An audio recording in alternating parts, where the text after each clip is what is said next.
वो प्रोड्यूसर है, वो कुछ काम बहुत बहुत बहुत शुभकामनाएं।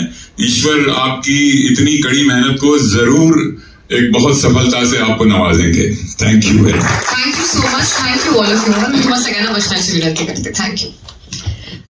त्या चित्रपटात दिसतो तुम्हाला सगळ्यांचे कॉस्ट्युम्स जे दिसतात, तुम्ही ज्या पद्धतीने वावरत असता त्याचीही मजा असते, कारण माझ्या जनरेशनने तर ते रादर कोळीज आपण बघितलं नाहीये। तुम्हाला ते करताना किती मजा आली, आणि एखादा असा किस्सा जर तुम्हाला कोणालाही शेअर करावा असं वाटलं तर प्लीज। थँक्यू ज्ञानेश्वरी। सर्वप्रथम या ट्रेलरला बघून एवढी एनर्जी आली आहे ना आतमध्ये, असं वाटतं की एकदा आपण गजर केलाच पाहिजे परत। छत्रपती शिवाजी महाराज की जय, छत्रपती संभाजी महाराज की जय। वा, आता मजा आली। मी त्यापासून अशीच गप्पा बसले होते, मला मजा येत नव्हती।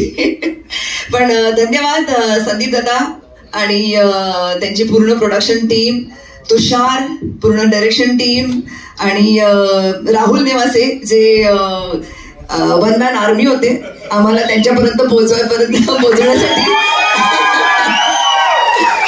आणि सगळ्यात आधी तर खूप धन्यवाद की मला राजमाता जिजाऊंची भूमिका साकारायची संधी मिळाली या चित्रपटामध्ये।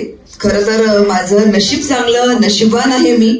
मला ऐतिहासिक भूमिका करायला खूप आवडतात, पण नॉर्मल भूमिका तर करतच असते सिरियल्समध्ये किंवा इतर चित्रपटांमध्ये, पण राजमाता जिजाऊंची भूमिका साकारणं ही खूप मोठी जबाबदारी होती, आणि ती पेलण्यासाठी मला तुषारनी पण खूप मदत केली। आणि ही भूमिकाच इतकी सुंदर लिहून आली होती की राजमातानेच शिवाजी महाराजांना घडवलं, त्यांनी संभाजी महाराजांना घडवलं, म्हणजे खूप मोठी जबाबदारी महाराष्ट्राची होती।